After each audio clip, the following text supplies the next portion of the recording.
हाय. आज आपण खाना एनिवेअरचं जे काही बिझनेस मॉडेल आहे त्याच्यावरती माहिती सांगणार आहोत. सुरुवातीला जेव्हा आम्ही सगळ्या गोष्टी जस्ट प्लॅन करत होतो तेव्हा आमचा विचार होता की आपण स्पोक अँड हब जे बिझनेस मॉडेल असतं त्याच्यावरती काम करूयात आणि तीच स्ट्रॅटेजी घेऊन पुढे जाऊयात.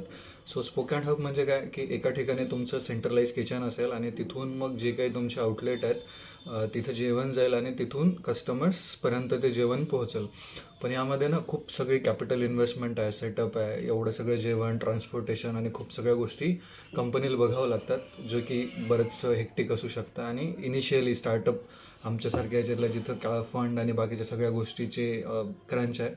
मग आम्ही नंतर त्यालाच मॉडिफाय करून आपण ॲग्रिगेटर बिझनेसचा जो काही पार्ट असतो त्याच्यावर हे गेलेलो.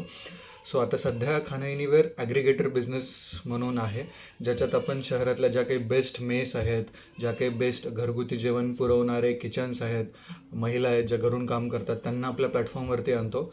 आणि जेही लोक घरगुती जेवण शोधत आहेत, ज्यांना एक ऑथेंटिक सिम्पलचं फूड पाहिजे रोजच्या जेवणासाठीचं याच्यातलं, तर ते आमच्या प्लॅटफॉर्मवरून त्या लोकांपर्यंत कनेक्ट होऊ शकतात. ॲग्रिगेटर बिझनेस मॉडेलमध्ये जनरली जे काही रेव्हेन्यू जनरेट होतो खाना एनिवेअर थ्रू त्या पर्टिक्युलर बिझनेससाठी, त्याच्यावरती कमिशन चार्ज केलं जातं, जे की सध्या फूड इंडस्ट्रीमध्ये जे ॲग्रिगेटर आहेत त्याच्यात खाना एनिवेअर सगळ्यात कमी चार्ज करते कमिशन आपल्या याच्यातलं.